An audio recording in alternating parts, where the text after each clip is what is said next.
This is the Barbecue Central Show podcast, being generated from a live recording of the Barbecue Central Show, which airs at thebbqcentralshow.com every Tuesday between 9 p.m. and 11 p.m. Eastern Standard Time. The Barbecue Central Show being brought to you by the Barbecue Guru, makers of automatic pit temperature control devices. Visit them at thebbqguru.com or call them 800-288-GURU. And by Tasty Licks Barbecue Supply, sauces, rubs, grills, smokers, everything for the outdoor chef. Visit them online at tastylicksbbq.com or call them 800-677-2882. And by Butcher Barbecue, manufacturers of premium injections, rubs, and sauces. Visit them online and take full advantage at butcherbbq.com. And by Stephen DeFranco Jeweler, official jeweler of the Barbecue Central Show. Visit them at StephenDeFranco.com or call 440-943-2700 and use keyword Barbecue Brother to receive all the discounts. And by iGrill, manufacturer of Bluetooth-enabled temperature, which is generated and sent to your smart device. You can find out more information by visiting iGrillInc.com. Use promo code CENTRAL to get 15% off your entire order at the iGrill Inc. store. And by Green Mountain Grills, one of the country's premier pellet grill manufacturers. 3 different sizes to choose from,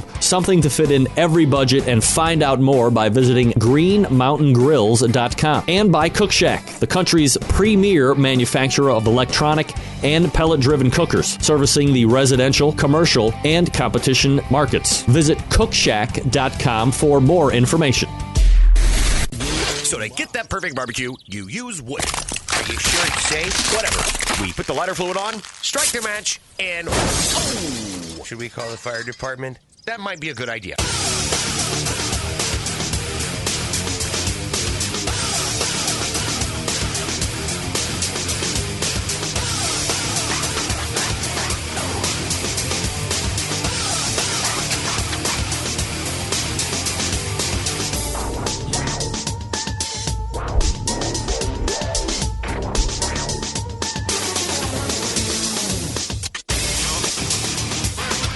All right, good evening, and welcome to the really big Barbecue Central Show.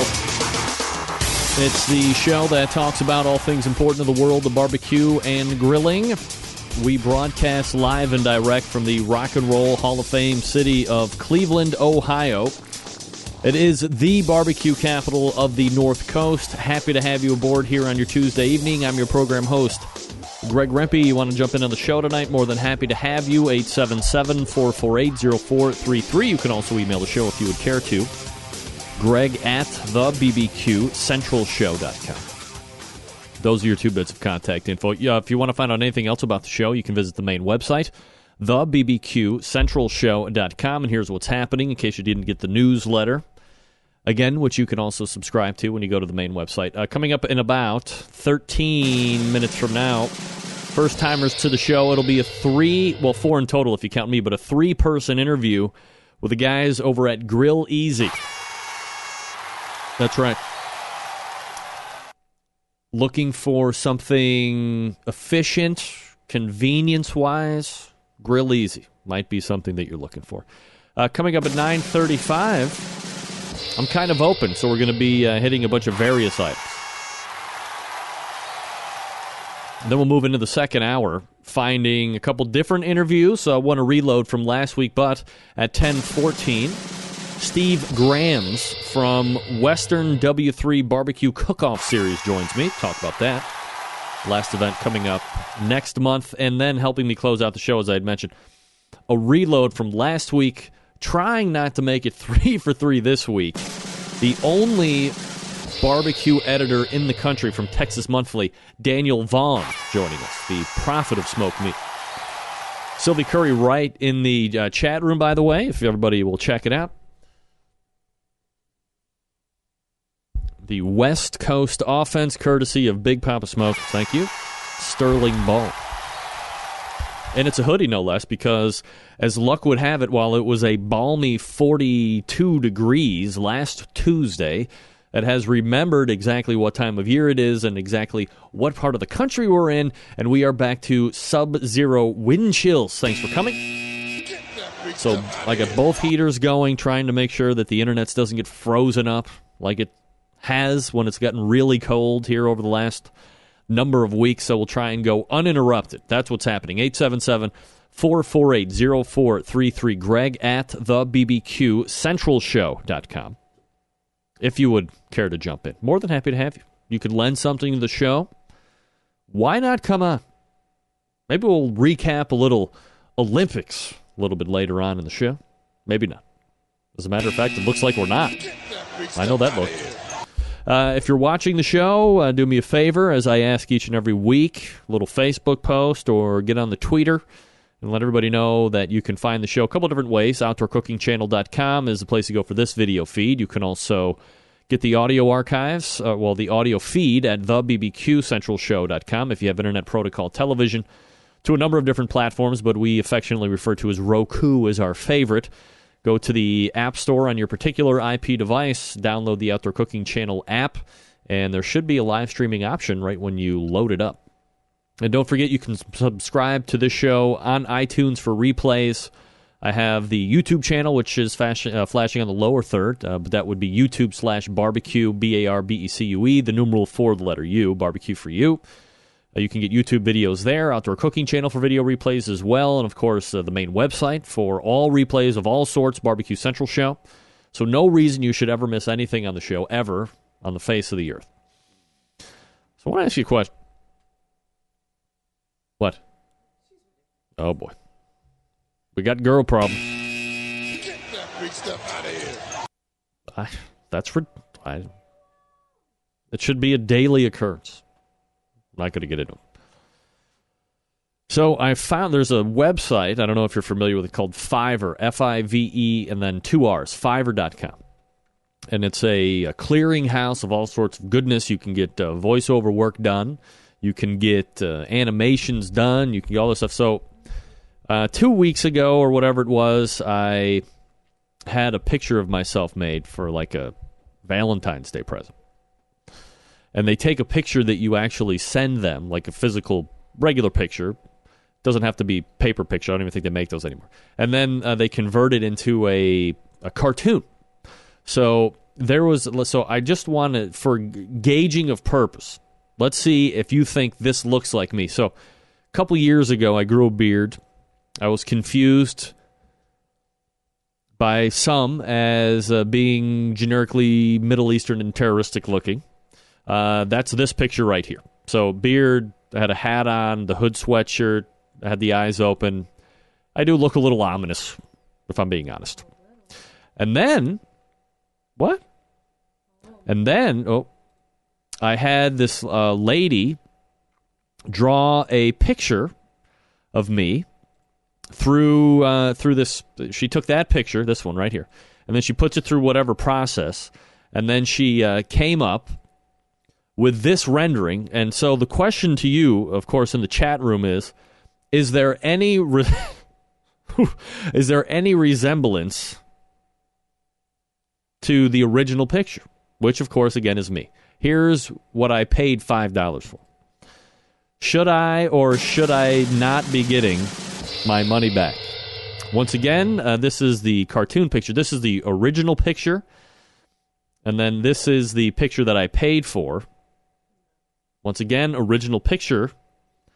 And this is the picture that I paid for. Wow.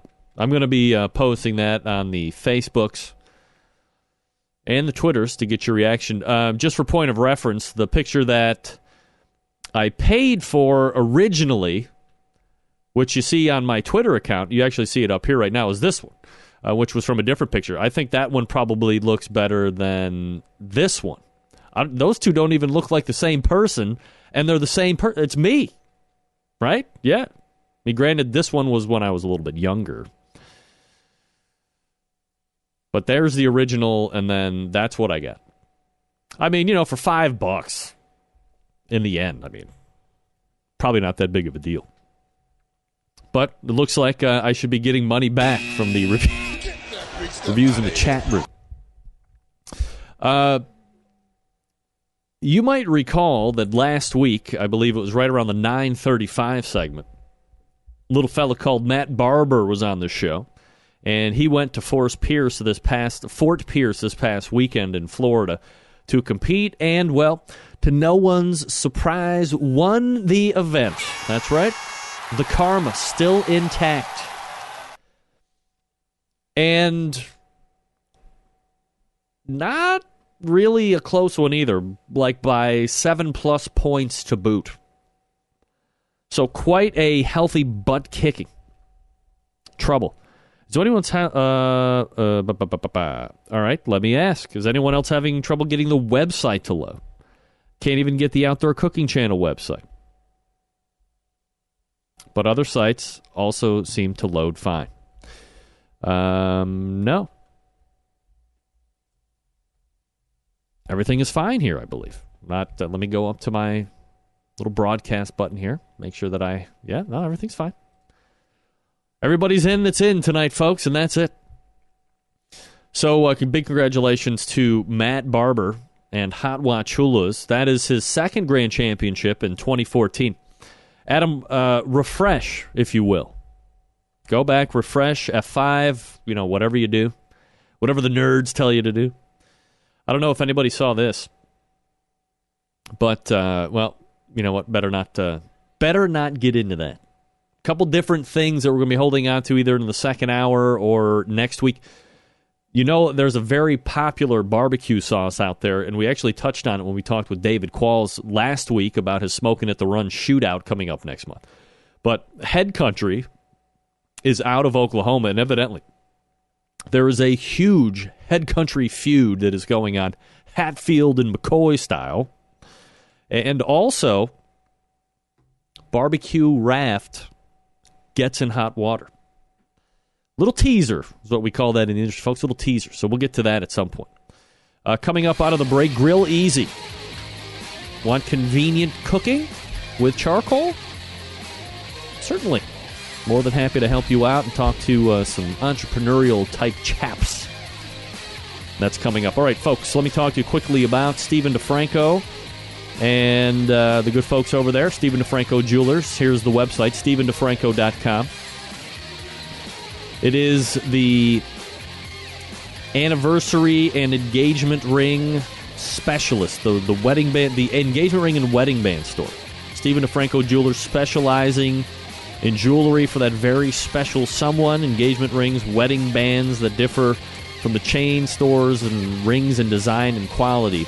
On the rare occasion that they don't have that special engagement ring or wedding band for that special someone, they can either customize it or they can make it fit perfectly into that person's life.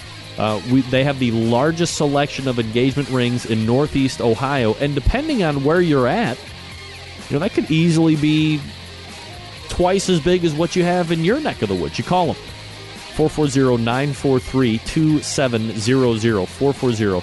440-943-2700. And then you ask for Steve. You tell him you're a barbecue brother or sister. And then you're off and running. Here you go. I'm at the watch section now. Right now, the Highline Accutron Bulova watches. I actually own this watch right here. This is a succulent timepiece. It's got the rose gold around it. It's got the semi-rubber band or whatever you call it. You see the price here at $925. Okay, don't be fooled. You call in to this guy right here, Steve DeFranco, right there on your left-hand side. Steve's blog. Read about that. 440-943-2700. 440-943-2700. Or online, as you see here, StephenDeFranco.com. DIFRANCO. Once you call in, ask for Steve. He's the guy that runs the deal. The owner. We talk about top men all the time on this show. He is top men. Give him a shout, talk to him, tell him what you're looking for, tell him you found something on the website that you would like him to set aside for you, or whatever it is. Free shipping when you get the watches, free gift wrapping, free engraving, free batteries for life. We'll set the time twice a year if you want to. Service out the yin-yang. But you got to take the first step. Stop dealing with the bull crap at the malls and the stores and people don't care about you. Deal with Steve. 440-943-2700. StephenDeFranco.com. All right, we are back with the gang over at Grill Easy, talking about a little convenient cooking. Lots more on the show. Hang on.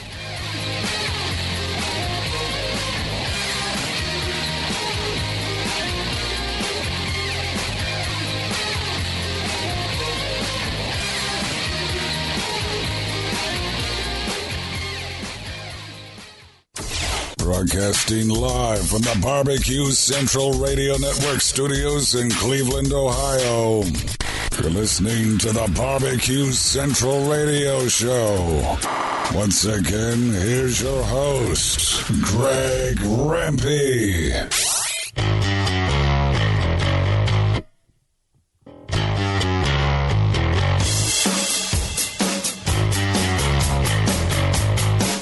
All right, gang, we're back. 877-448-0433. Greg at thebbqcentralshow.com.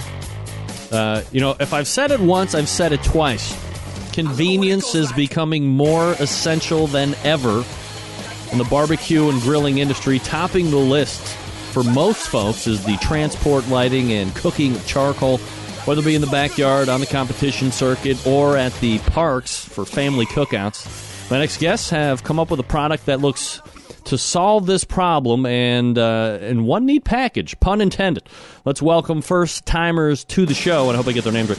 Mike Angeloff, Alex Burakovsky, and Daniel Ravinsky joining me here on the show. The guys over at GrillEasy.com. Gang, what's up? Not much. What's up, Greg? Good to be with you. An honor to be here. Did I get anybody's name wrong? No, you Good job. Aha, it must be my thick Russian blood running through me, gentlemen. The pronunciations were right on. It's better with a little vodka. Yeah, everything is always better with a little vodka, no doubt about it. All right, guys, so let's get into this a little bit. Before we get into the product specifically, maybe a quick little thumbnail background on all of you guys, and we'll start with Mike. My background is actually, I went to school in Babson College, studied entrepreneurship and finance. I've been working in finance pretty much my whole adult life, but always kind of tinkering with new business ideas and always trying to come up with something innovative. And Alex, Daniel, and I have been friends for a long time. We love camping, grilling, and we figured, hey, we gotta take the plunge and create some innovation in an industry that's hasn't had too much innovation in the past 100 years. Kind of living the American dream, right? That's what it's all about. Yeah, Alex, what are you up to background-wise? It's kind of similar. Actually, I also graduated from Babson, and Babson is obviously very entrepreneurial focused, so we kind of had it ingrained in us, brainwashed that that's the way to go, and we're always been very innovative, and we love to grill over open fire, and we just figured that my background is also kind of in technology, and also had another venture before this, so I guess hopefully a serial entrepreneur at the beginning of it. Daniel, round it out for us. What are you up to?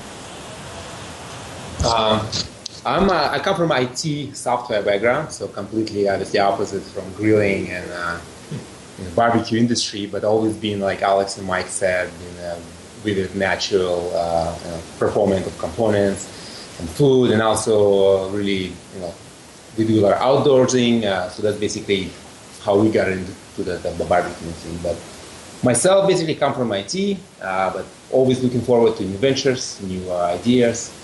And that's how that's where we are. All right, Mike, Alex, and Daniel joining me here from Grill Easy. The website, by the way, if you want to check it out here while we're talking, grill-easy.com. You can get them on the Twitter at GrillEasy and on the Facebook /GrillEasy. All right, so figure out how you're going to want to answer these questions. I'll leave that up to you guys. But, obviously there is some kind of an event or a brainstorm that hits one or two or all three of you guys, and you're like, man, this 20-pound bag of schlepping charcoal stuff is for the birds. There's got to be a better way. So how does the genesis of Grill Easy come about? So, we go on camping trips pretty much every year as a tradition. And like you said, we're always schlepping around huge bags of charcoal. Like I mentioned before, I like to kind of tinker with new ideas, innovations. I really got into using charcoal chimneys, and spent a good amount of time in Home Depot making my own kind of do-it-yourself chimneys, buying all kinds of pipes and handles and whatnot. And then one day we were grilling. We're like, why don't we make a portable, single-use charcoal chimney, instead of lugging along a huge bag, dumping it out in the chimney. Develop something that's easy to grab, throw in your trunk. You don't have to get your hands dirty. And we started making prototypes about a year and a half ago. Did a lot of testing, and finally launched last summer with the final product that we have right now. Is it a complete buy-in from everybody there in the group, or is some people, do you guys come together and be like, hey, I have an idea, let's see if we can put it together? Do some people need convincing? I mean, how does the whole group guy go? I don't think we ever needed any convincing. I mean, we always had the same common problem. And I will admit that Mike was the innovator, and he was kind of the brainchild behind coming up with a concept. And I think it took the three of us to really tinker with the design, and a lot of burning sessions, a lot of weird looks. We would go to parks, and it was actually, it's a sad timing, but it was during after the marathon bombings and in Boston, and we were burning these boxes in parks, and people would be looking at us because we wouldn't be grilling. All we would do is we would burn these boxes, and then we would leave. So you can imagine what kind of looks we were getting at these different parks. But it took a lot of iterations and to come up with kind of this final design that burns consistently and works the way we were hoping it was going to work. So are you guys full-time into this at this point, or does everybody have day jobs? Oh, and by the way, you're lucky enough to get to work on Grill Easy too, so you have 2 or 3 jobs. Yeah, we all have at least 2 jobs. Like Alex said, we're sort of bordering serial entrepreneurs. We all have day jobs. Some of our jobs are more flexible than others, but aside from our day jobs, we do spend almost full time on this just to ramp it up for this coming summer. We did a good amount of testing last summer, came in a little bit late in the season, so we're hoping to ramp things up and really go full swing for spring and the summer season. All right, so let me back out just for a second. I guess for the folks that either don't have internet access right now or just on an audio stream and can't see you guys, and I see you have a product there in the background, Daniel. Can you, I guess, show it for the video side of things, and I'm going to flash the website, but kind of paint a picture as how this thing looks and how it operates. Sure. So this is the actual box. We already kind of ripped off the bottom strip, just kind of show the inner workings, and I don't know if you can see, but there's a little wick right here. Yep. And you rip off the bottom strip and you place the box inside the grill and you light this wick. And there's a chimney, and you can see there's a chimney connects. And basically the charcoal sits on a little grate inside the box for airflow, and then it starts smoking, starts burning from within. And there's no additives, there are no chemicals, so there are no starters. It's basically just kind of basic physics that work. And is it hardwood lump charcoal in there or briquettes? It's hardwood. Yeah, it's a lump charcoal. All right. What kind of wood are you using? Do you have a specific blend of species that you like, or are you just grabbing pine? We've been trying out different woods. So far, our favorite is maple and birch mix. It really lights pretty well. It gives off a lot of good flavors. That's been our kind of best option right now. We're open to, in the future, we're hoping to have, maybe mesquite, hickory flavors as well. Not just one type of wood. Is it a difficult task? I mean, you're coming with having to have a lightable box. I mean, obviously, I guess you can light anything on fire if you try hard enough. But you got to source somebody to make the box. It's got to be a certain way. You got to fill with a certain amount of charcoal in order to make it proper and meet your specifications. But as far as sourcing the charcoal, that seems to me like it would be kind of a big pain in the ass. I mean, how do you do that? Yeah, we're right now our advantage is we're just starting out and trying out different charcoal manufacturers. So we have an advantage because we're getting small batch quantities. So we're not signing our life away with huge orders yet, which gives us an opportunity to find the best one to use. Is it a local source at this point, like domestic, or are you going into Mexico or Canada or somewhere for that? Right now Canada, yeah. So the actual charcoal comes from Canada.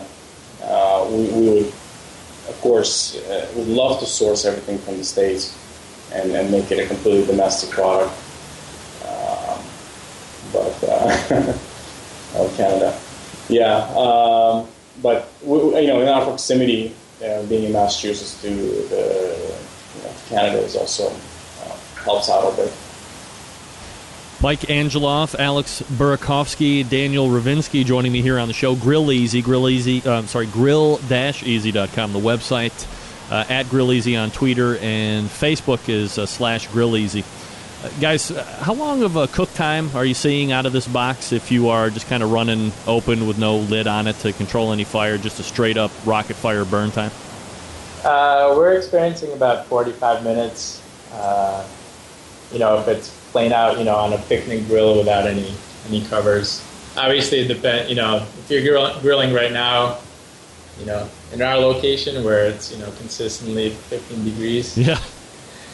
You might get a little less, but in the spring, summer, normal temperatures, you'll get 45 minutes to an hour out of it. I mean, I think it also depends on your cooking technique. If you're opening over, I don't know if you said open or not. Yeah, if it's open. Yeah, obviously, if you're using a smoker or ceramic Kamado type of grill. There's not much airflow. This thing will last, the charcoal will last for a really long time. Do you have it put together so it's geared to like a certain number of people, or is it just sheer weight and a cook time type of a formula?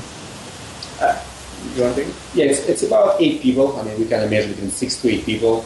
Again, it depends, I guess, how hungry you are and how much meat you're cooking. But on average, we even sometimes had one box enough for 10 people or so. So it's definitely a product that you can use for small get-togethers, and it can even be good enough for tailgate. That's something that we're pushing the football season, and we are trying to do it again in the summer. So it's kind of a multi-product which can be used for small gatherings as well as large groups. As far as the specs of the box and how much charcoal is in there, do you have like a weight of charcoal and then a weight of the whole package itself, and then a price point, obviously? Yeah, it's about we're targeting 2 pounds of charcoal. The funny thing about charcoal is that it tends to change weight depending on humidity. Yeah. So, it could start out, we'll weigh it at 2 pounds. It could end up being a little more, a little less. The box itself, it's pretty thin corrugated cardboard. It's it doesn't add too much weight to it. I'm sorry, you had a second question. Yeah, price point. Of course, everybody here in the States are cheap bastards, so they want everything that they could possibly get for as little money as possible. But where are we at price point wise on these guys? Online right now, we're selling them for $5.99. Obviously, it's if you compare pound for pound, you're obviously better off buying a huge bag, but with Grill Easy, you're paying for convenience, not having the mess, single-use solution to firing up your grill. So there is a bit of a premium. Most people that we've encountered don't really have a problem.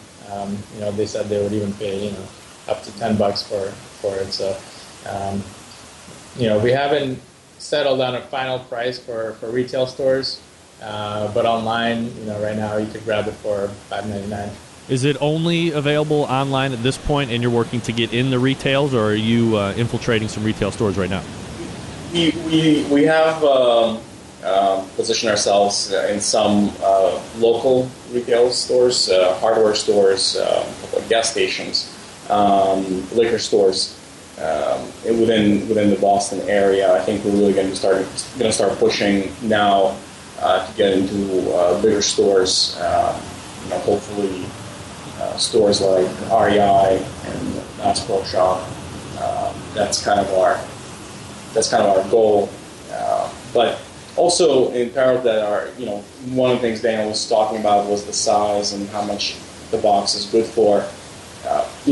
Our idea and our target is that we're going to make this, the box is really for portability purposes. So it really is great for camping, picnicking, tailgating, something that you don't have to, maybe not per se ideal situation for backyard barbecuing, but really for people on the go. Talk with the guys from Grill Easy here on the show, grill-easy.com, the website. Guys, look, I'm probably not telling you anything you don't know. Distribution is like key in the charcoal sector, no matter if it's in a box or if it's in a bag. And I've seen many companies come and go during my time during the show, biggest factors being brand recognition, which Kingsford obviously dominates because Clorox is a huge conglomerate. And, of course, getting good product distribution.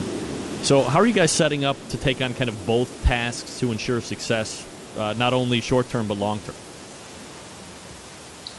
Right now we're working with advisors that have brought other products in the industry to market. They have kind of forged the channels that allow them to get the distribution. So we're hoping to get good advice. We already have a lot of good connections that we're working with. For distribution purposes and getting into the larger chain stores. I'm going to ask you a tough question here, so I expect nothing but honesty. That wasn't a tough question? That was a tough question. Oh, no, this is the toughest one, of course. So, it's kind of like technology or any good idea. So you guys have a product that, there's not a lot of competition in the marketplace. I've seen some types of products like you guys have that really haven't made it through. But let's say Grill Easy gets really popular here over the next 12, 14 months, and then you have somebody like a Kingsford or a Royal Oak that says, hey, Mike and Dan and Alex, I want to stroke you a check for XYZ amount. Do you guys have you conversed at all on a walk-away number at this point, this early in the game, that you would just sell right out to? And it's not in a bad way, because I'm still waiting for somebody to buy this damn radio show, and it still hasn't happened. But is there a number that you would, kind of walk away at and let a bigger company take advantage of? Well, I think, one thing, Greg, I'll give as a disclaimer to you and your audience is that we actually haven't discussed this before. So I think I'm going to say, whatever I'm going to say is going to be my personal, and I can, turn over to Mike and Daniel and see what they say, but what their opinion is. Personally, I think we really want to try to build a brand. I think and the idea behind starting Grill Easy was not just about having one product company. It really was to start a brand that's tailored towards a more natural, green way of grilling. Even though this is our kind of first product, maybe a flagship product, we are really hoping that, I know it's not going to be an easy, probably, road ahead, but we're hoping to kind of stick around for a while. Yeah, I'm on the same page with Alex. We want to grow the brand. We're not very short-sighted about it. We would like to include, many other products.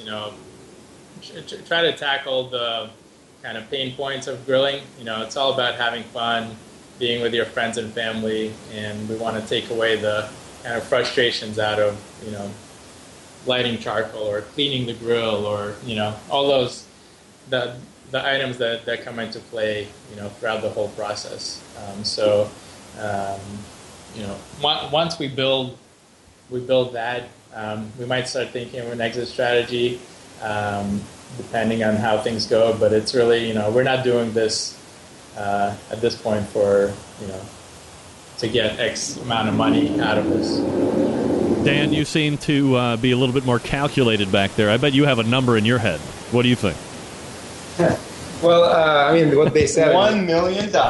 Yeah. We're like Facebook to buy us. Just like if, WhatsApp. Facebook can buy WhatsApp for $16 billion. I think our product is a little bit more useful than that application.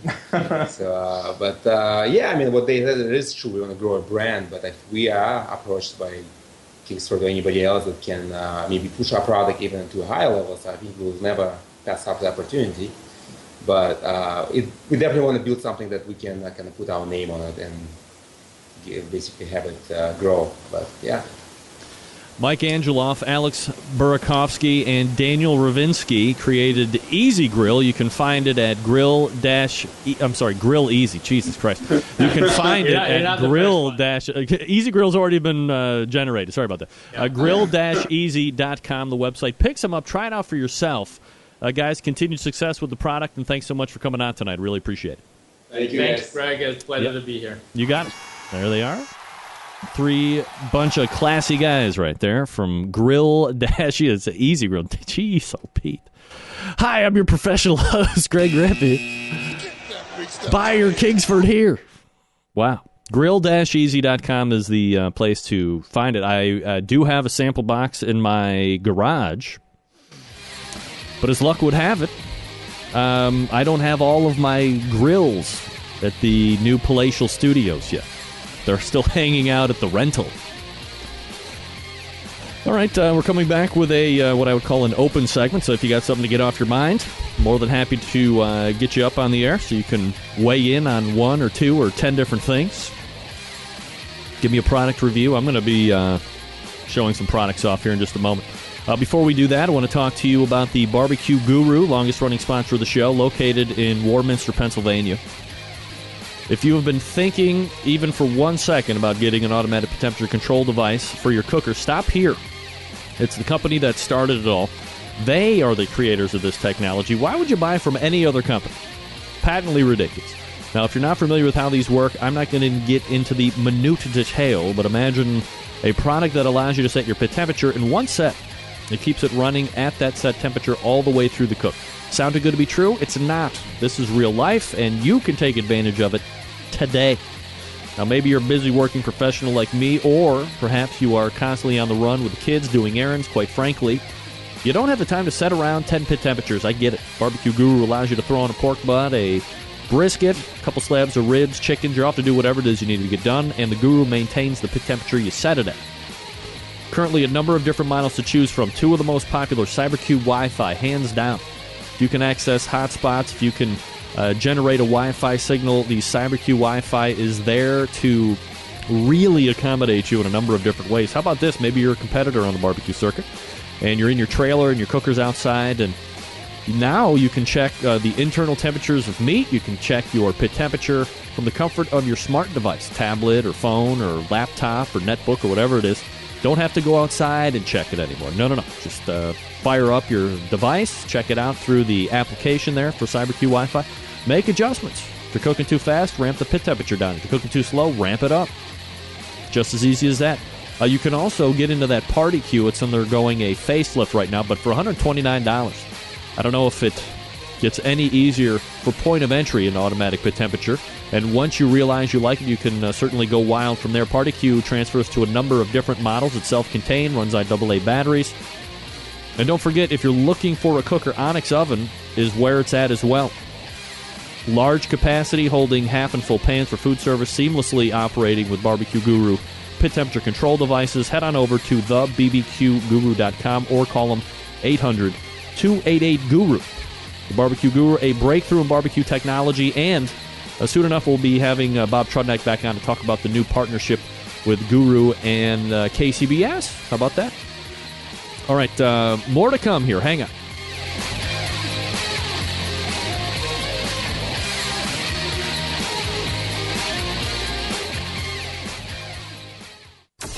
Get in the smoke. Call 877-448-0433 to get on the air. Now, here's your host, Greg Rempe. Big B, Moonshine Band, Suburban Noise Records. Let's go! I'm an outlaw. Give me 2 shots. We don't need a radio. Bring a jukebox for my outlaws. Bring me 3 shots. All right, we are back. 877-448-0433. Greg at the BBQ Central Show. Thanks to Mike Angeloff, Alex Burakovsky, Daniel Ravinsky from Grill Easy. Grill-easy.com, the place to pick yours up if you are so inclined to do so. Man, it was, man. I should do the homework. Hold on a second. I'm going to tell you right now. Do it quick. So what I love about the Gmails is you can search anything, and, man, is it your fingertips like Tom's Thumbs Blues. I don't even know what that means. All right, so here it is. All right, so back... Wow. So almost 4 years ago to the month, the last time I had any communication with this character, it was March, beginning of March in 2010, so almost 4 years ago to the month. There was a guy on the show, I don't know if you recall it, named Felipe Correa, and he was from a product, Grill Innovation. No, not Grill Innovations. And I just shrunk it down. Damn it. Hold on a second.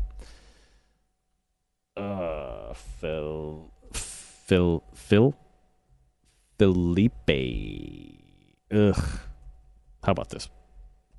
Correa. F. Yeah, come on. I know I got something in there. Yeah. Oh, that's what it was called. Barbecue Solutions was the name of the business. OneLightCharcoal.com. OneLightCharcoal.com was a similar concept, except it didn't come in a box. It came in a bag. Sturdy bag. And it had a flue down the middle of it, and you had to drop it came with its own matches that you lit off the bottom. Of course, you know, the downside to that is if you screw up 2 matches, you're not lighting it. But the thing that I've come to find is I click on OneLightCharcoal.com, it directs you to the Kingsford website. Get that free stuff out of here. All right. So there's a guy out there in the competitive barbecue world. Many would consider him to be an angel. Many would consider him to be a truth teller. I call him a guy that sent me a whole bunch of really cool stuff. You might have heard of him. It's Sterling Ball over at Big Papa Smokers. Sent me this nifty little hat. What I like about this hat, it's not the fact that it's black, because I'm not a big fan of the black hat. Not since gangster rap in the 90s. It's one of those flex fit caps, so you can try it on. I'll go ahead and try it on right here. It's all black. You can't even see my head. Wow. Go front ways on this. What do we think? I could be on... that's weird in the background. It gets really light. Or really dark in the top of the back. I got to bend the bill a little bit. So we got that cool hat. And then we have a what looks to be a Big Papa Smokers T-shirt. Right here on the back it says, keep on smoking. Right there. Nice Hanes quality T-shirt. What else have we got here? Hold on. I got a pair of these doohickeys. The Big Papa Smokers beer koozies. I mean, I don't know if you can assume that they're just always beer koozies, but I don't know if I'm going to stick Pepsi Cola in there. Flex fit cap don't fit big heads, people. Don Geiger speaking from experience, evidently. I don't know, Don. Many people would say it fits perfectly on me. And then I don't... Well, you know, my favorite part of the whole box is this hoodie sweatshirt, the West Coast Offense. So that's 1A. 1B of the box, which I'm getting ready to show you. It also came with a bunch of... I'm guessing these are like bumper stickers, decals. So you got the Big Papa Smoker thing here. You got another one here. You got it in red, Big Papa Smoker. You got the... maybe I'll get one, put it on my... make a tattoo out of it. Big Papa Smoker tattoo. But this hoodie, very nice. It's got a nice little Big Papa Smoker's logo there, and this is looks to be a genie with a tong and with a spatula and a fork. I'm not sure exactly what that means, but that's all right. Here's the best part of the box, aside from the hoodie. No less than 2, 4, 6, 7 bottles of rub of various sizes. Simply Marvelous logo. Is that what it means? Simply Marvelous? All right, so we start with, in no particular order because I've never had any of these, Desert Gold Seasoning.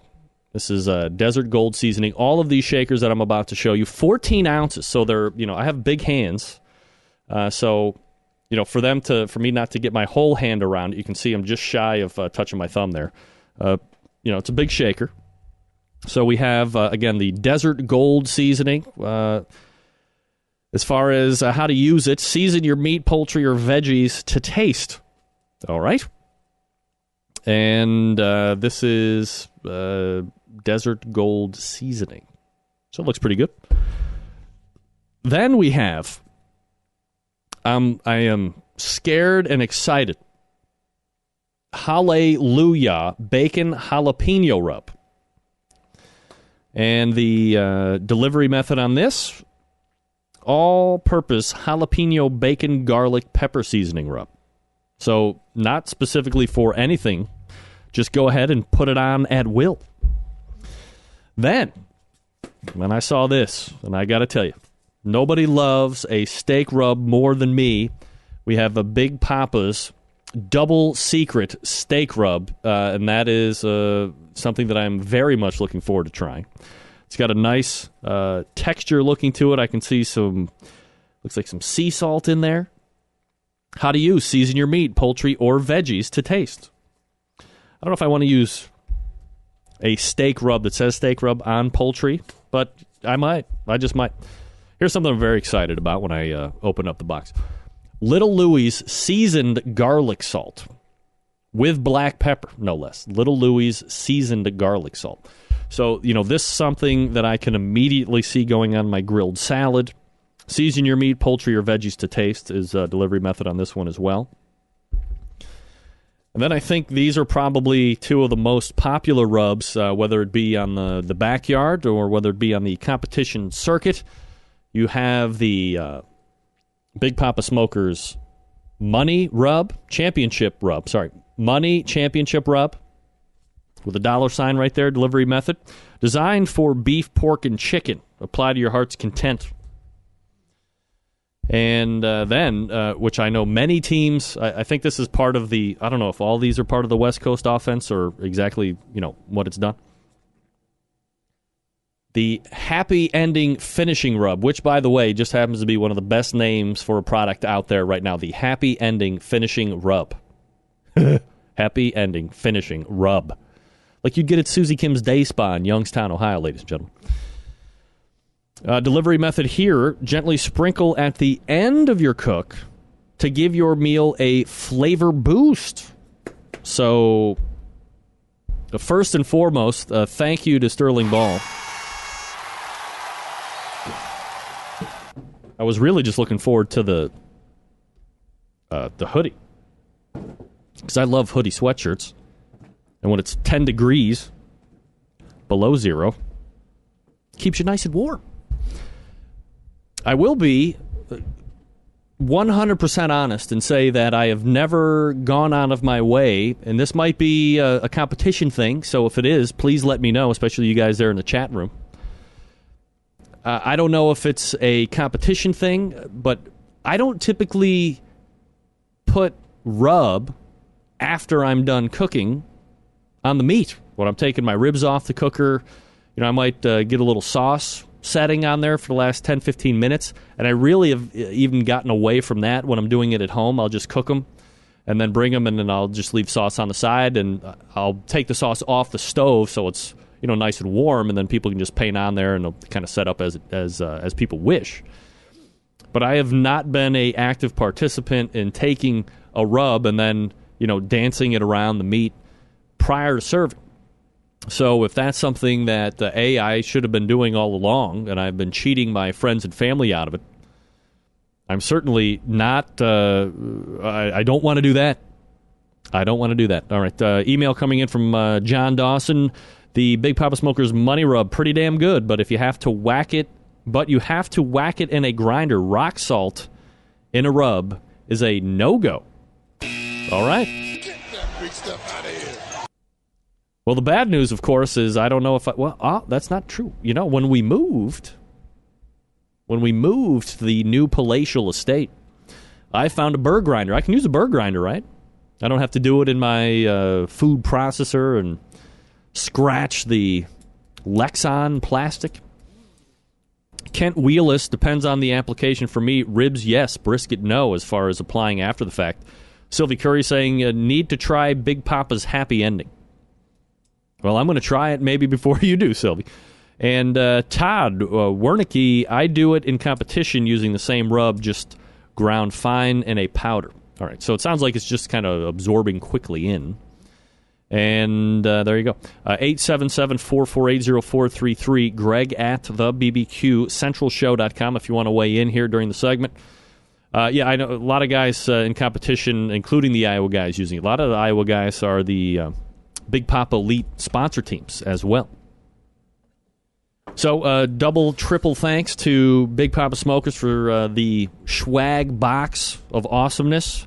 BigPapaSmoker.com if you want to check out his products. And, of course, he is vending off a plethora of cookers. I think he's one of the, if not the biggest, Mac grill pellet grill dealer in the either on the internet or just in general in the country. I know it's one of those.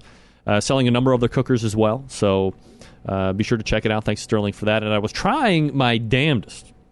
That's Sterling, a coy son of a bitch, to get him on to talk about the results of the guinea pig.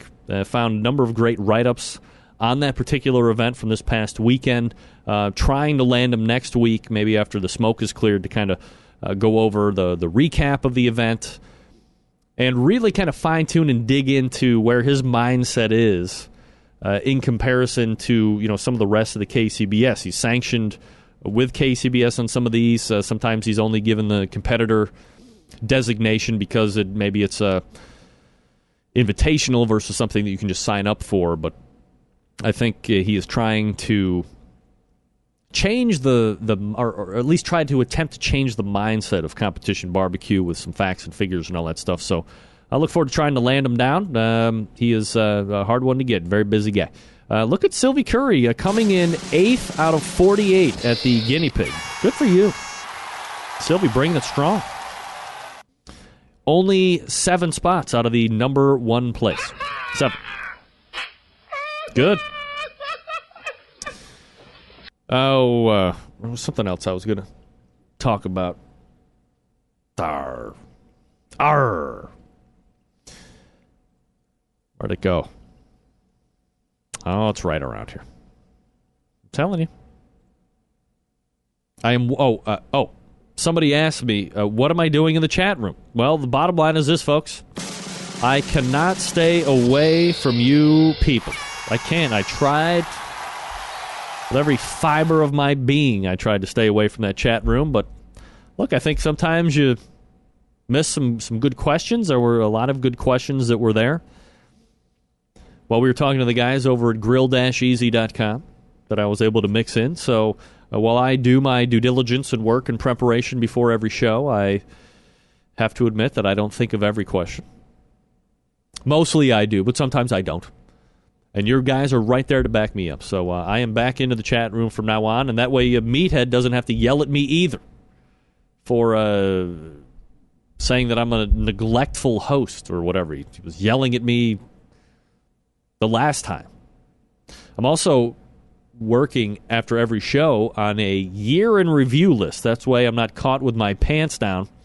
Oh, that was a bad thing to say. That way I'm not caught late in the year thinking, hey, the end of the year is coming, I should do a recap show. Like a recap of the year. That's not even what I'm trying to say. I'm trying to say a year in review show. That's what I'm trying to say.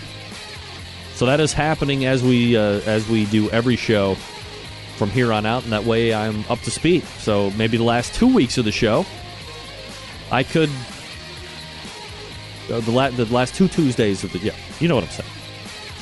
All right, we're going to be coming back after this to wrap up the first hour. Then we'll move to the second hour. Lots of great things planned there. When we talk about barbecue stuff, you know, we're talking about a very well-respected man in his profession on the competition scene and on the business side of things, Dave Bosca, Butcher Barbecue. You know, here we go. You want to step up the barbecue and grilling game quickly, easily, and effectively, go to butcherbbq.com, please. How about Houston Livestock Barbecue Contest winners have all used Butcher's Barbecue and won, as I just mentioned. That's coming up this weekend, I think. More people going to be using Butcher's Barbecue and winning with Butcher Barbecue.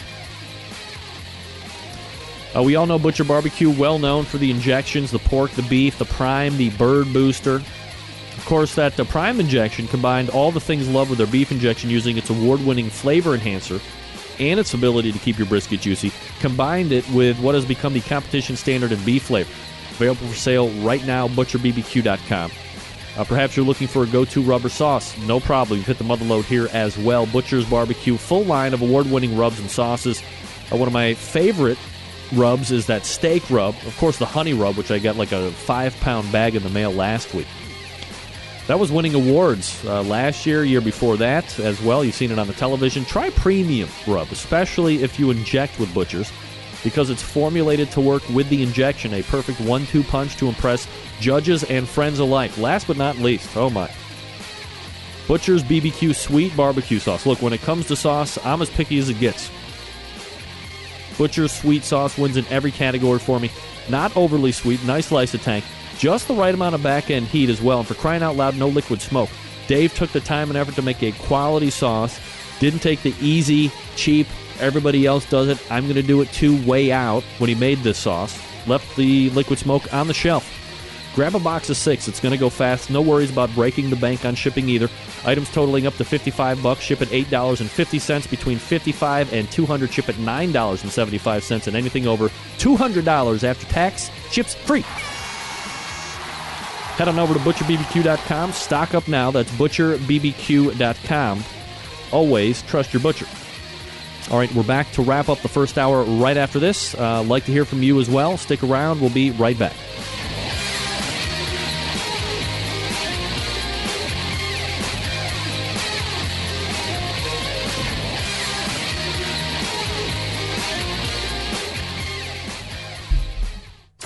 Broadcasting live from the Barbecue Central Radio Network studios in Cleveland, Ohio. You're listening to the Barbecue Central Radio Show. Once again, here's your host, Greg Rempe.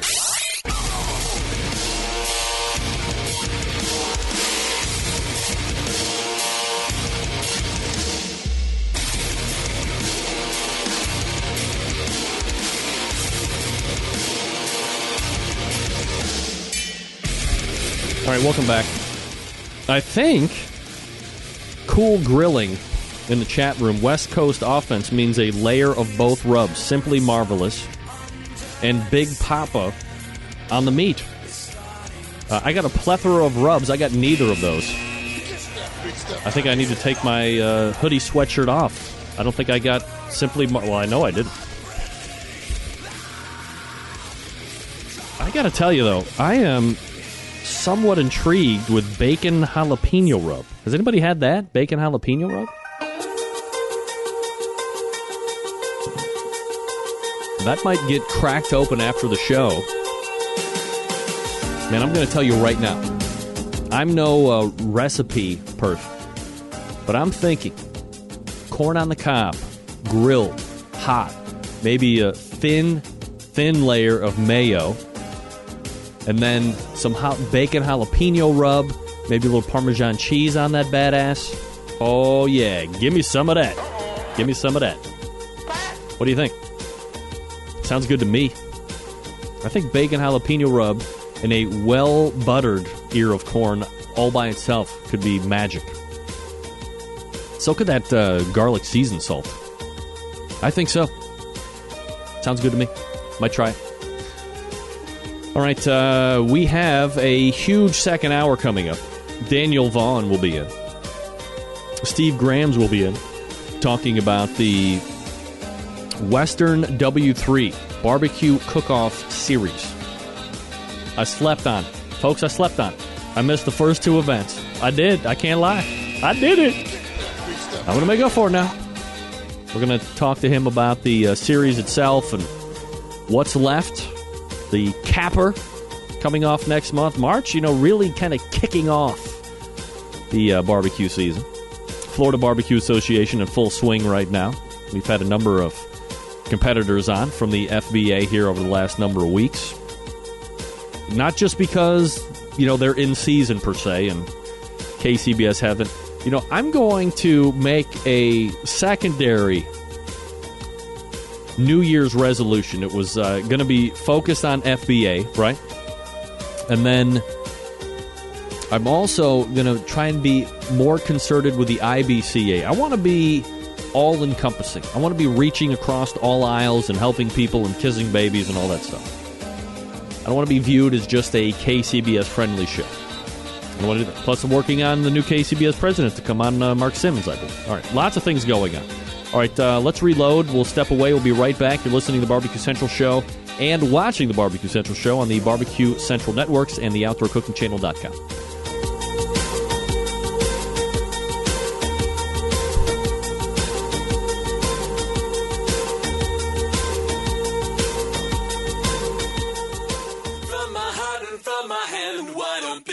Understand my intention. Happy to have you aboard here for the really big barbecue show. We cook because we have to, and we grill because we want to. Fine, how's it going? You have a great show. I'm a big fan. So what seems to be the problem here? This man looks like he's dead, and he's in the crackle. Charbono! It's all about the Charbono, dude! Succulent fish! What? He ate 54 wieners. But listen, Lavernius, shake a face. I'm shaking like a dog shitting peach seeds. We have top men working on it right now. Top men. All right, just like that, we are into the second hour, ladies and gentlemen. All right, Kent Wheelis is taking up arms for me to be my helper when it comes to getting some IBCA stuff here on the show. Ken, I'm going to hold you to that. Don't piss me off. Don't fail me now. Beats, don't fail me now. Still to come tonight, Steve Grams, Western W3 Barbecue Cook-Off Series. Daniel Vaughn, the prophet of smoked meat and the only barbecue editor in the face of the earth right now. That's safe to say, right? Face of the earth. Your thoughts, comments, and concerns welcomed at 877-448-0433. You can also email the show, Greg at thebbqcentralshow.com. By the way, this is the Barbecue Central Show, where we talk about all things important in the world of barbecue and grilling. We broadcast live and direct from the Rock and Roll Hall of Fame city of Cleveland, Ohio. It is the barbecue capital of the North Coast, and I appreciate you joining me here on your Tuesday. Don't forget, this show is live. So if you're listening to it any other time than now, you missed out on this live show. It's not a taping, per se. It is a live stream that generates Tuesdays between 9 p.m. Eastern and 11 p.m. Eastern. You can come to thebbqcentralshow.com and listen to the show live. You can go to OutdoorCookingChannel.com, hit the Watch Now button, and watch the show live every Tuesday. We're here every week. Take part in the fun and frivolity that the outdoor live fire cooking and grilling industry will lend to you. Fun and frivolity. Can you believe it? I'm going to tell you something that maybe you didn't know. The 2014 Sam's Club Series, folks, is off and running. This past weekend, for the first of the local qualifiers, took place in Tampa, Florida. And the top 6 teams move on to the regional event. This time, the regional event will take place in South Maven, or South Maven. I'm going to say South Maven, Mississippi, which, if I'm not mistaken, is a new regional location for a regional final. That will take place on October 8th. So, bit of a spread for the teams that qualified this past weekend, first part of February, and then having to wait until October 8th to get their regional final shot. Top 6 teams moving on to that event. Well, looky here. A guy who was on the show a couple weeks ago, Damon Woolley Bully Barbecue Grand Champion. Good Buddies Barbecue taking reserve Grand Champion. He's a FBA guy as well. All Racked Up Barbecue. Swamp Boys Barbecue, Rob Bagby. Also FBA team. Rob AQ, 5th, and then rounding out the top 6. Rounding out the top 6, Uncle Kenny's Barbecue. So congratulations to those 6 local qualifiers that have moved on now to the South Maven. Maybe I want to say South Maven because I know it sounds wrong. To the South Maven, Mississippi regional final, October 8th. So we'll look for them then. This is something that has nothing to do with barbecue, but a lot of you have daughters. I have 3 of them. Enough, more than one man should have for being such a good guy as I grew up and was taught the differences between right and wrong from my good set of parents. Nevertheless, some of you have daughters just like me. Some of you have preteen or teenage daughters like me. And, what's the big thing? It's been going on for well over a year now. It was term of the year last year. It's this thing called selfie. I know. I hate the name as well just as much as you do. However, it has come to light that not only is selfie a terrible term that should be stricken from the American lexicon, ASAFP, but apparently if you are a girl, this is why I say parents pay attention if you have girls, but apparently if you're a girl, it's also getting you more head lice. Yeah. Gross, right? But it stands to reason, I guess, if you stop and think about it. If you have ever seen a bunch of girls take selfies of themselves, is that redundant? Maybe it can't be a selfie of themselves if they're a group, like a group picture. You know what I'm talking. You've seen it happen. And if you haven't seen it happen live, you've seen it on their Facebook pages because they have no concept that I'm taking a picture, I'm putting it on Facebook, and everybody can see it. Or they do. Oh, God.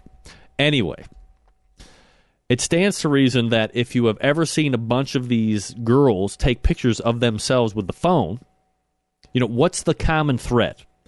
Well, there's a bunch of them. They all love looking at themselves. One is probably a dirty, filthy bastard. Literally dirty. I'm not talking about the pervert way, you lames. But also, their heads are really close together. They try to cram as many heads into the camera frame as they possibly can, and their heads are touching. And of course, if you're a lice bug, you loves you some healthy new hair, so you kind of casually saunter over to the next closest head and make the leap. Boom! Increase in lice outbreaks across the country. If this is not a reason to stop these group pictures and selfies, I don't know what is. Lice on the increase. Lice is on the increase, folks. That's gross. I mean, I don't know about you, but when I think about lice, and if we redact it back down to the, what's the possibility of you getting lice? I mean, it's way up there. You go to public school, you go to private school. I think if you go to, what do they call it, patient number 1 or victim number 1 or patient 0, I think if you go into the house or into the living conditions of patient 0, they're probably not going to be very clean. I think that's by and far the long and the short of it. Patient 0 is probably living in kind of a dirty thing, and they have it, and then they bring it to school, and then it's just a cluster. Same thing with strep throat. Same, it just once somebody brings it into the school, it's around. Same thing with, but when you think about strep throat, you're like, oh, throat's going to hurt. or the flu. Well, I'm going to be throwing up for a couple days, maybe have a fever. When you get that sheet of paper in the folder, parents, you know what I'm talking about. Little Timmy or Susie has been exposed to head lice. Man, it is like gross. I hate it. Oh, napalm the school, ladies and gentlemen. Because then everybody's freaking out, and you go to the store and you buy the Nix hair shampoo and the lice defense shield and all of this stuff. And the lice comb, because like you can comb. Oh, ugh. It's gross. Email from Alan Frankel. Hey, Greg, idea for you.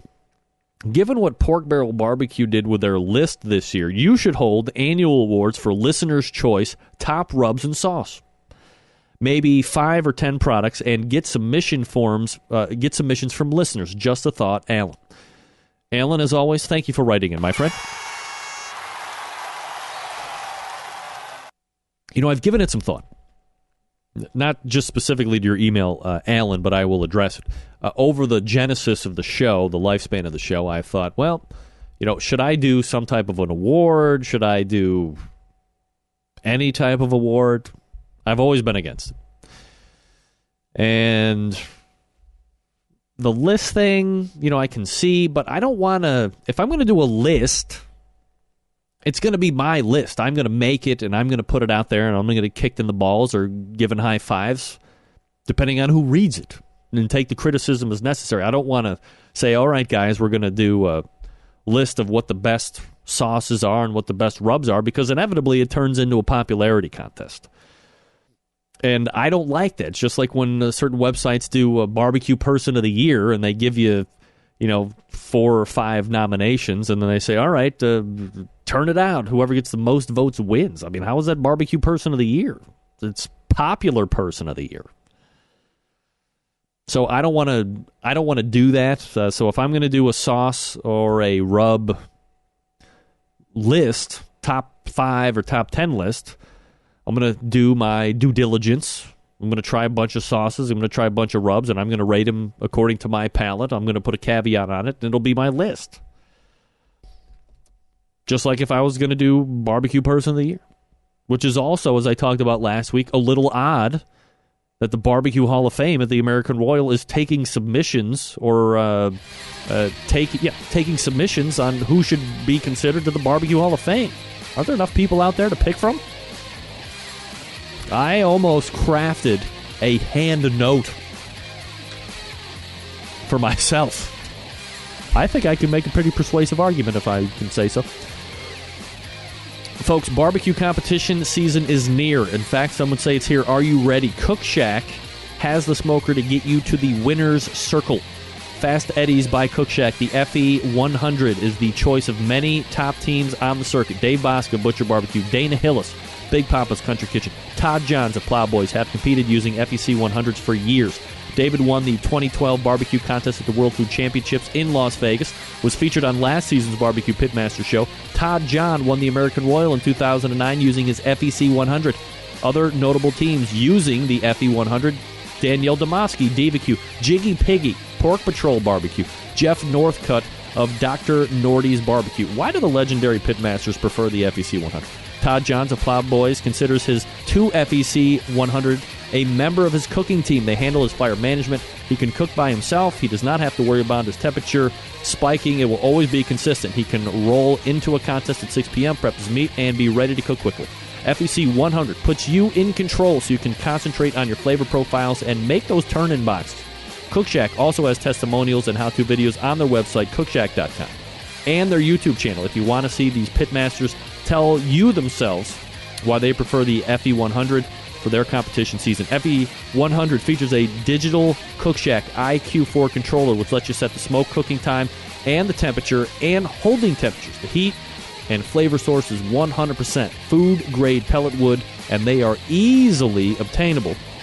Inexpensive, easy to store. The pellet heat is controlled by a fully automated pellet system and produces very little ash when you compare it to traditional stick burners, of course, and then charcoal.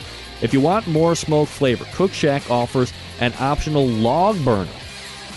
Just call one of the sales professionals at Cook Shack. Just one. 800-423-0698. 800-423-0698. And they can tell you more about it. Check out Cook Shack website, cookshack.com. That's cookshack.com. And discover the taste of real barbecue. One of the newest sponsors of the show, Cook Shack. Love to have them aboard, man. Very honored. Cookshack.com or 800-423-0698. We're back with Steve Grams right after this. Talk a little Western W3 Barbecue Cook-Off Series. Hang on.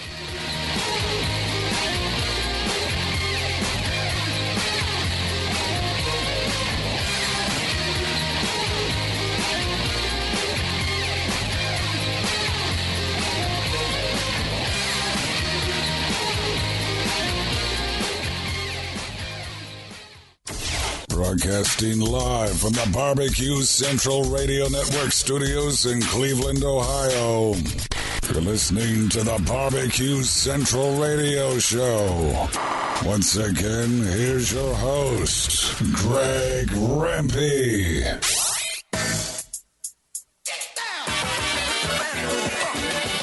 All right, 877-448-0433. Greg at thebbqcentralshow.com. My first guest in the second hour is the creator and director of a unique barbecue cook-off series that, well, quite frankly, I didn't get hip to until just about a month or so ago. And 2 of the 3 events have already taken place. Shame on me.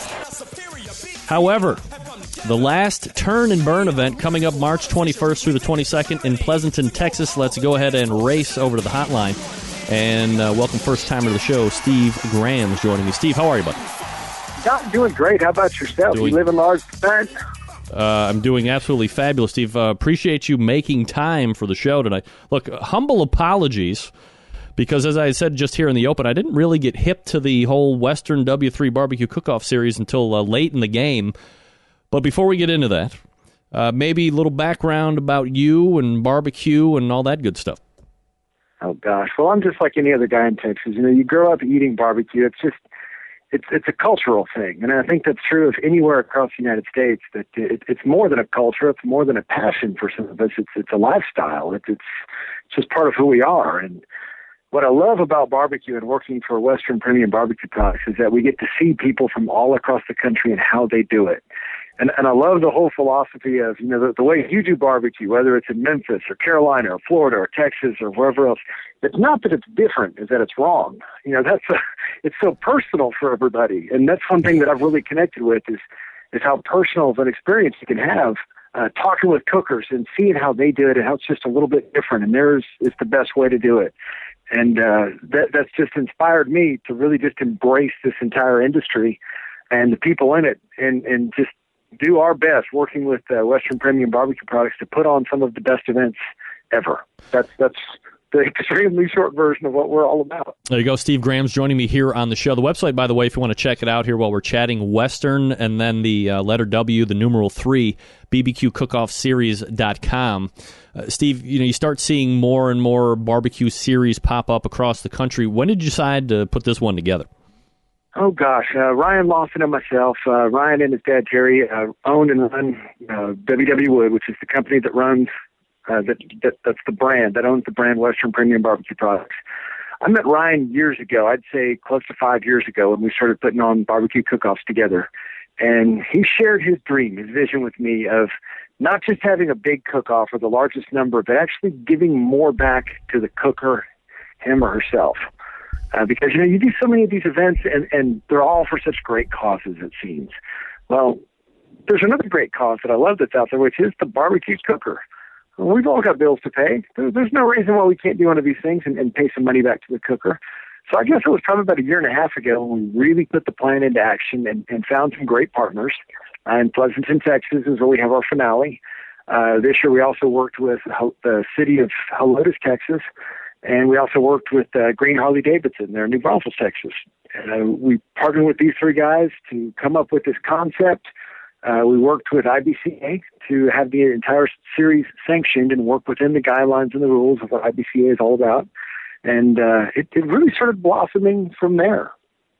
Steve, how much of a challenge was it to actually bring to life? I mean, you'd kind of, nicely danced over a lot of the stuff that came together, but, when did, you said about a year and a half ago to where you are fruition-wise now.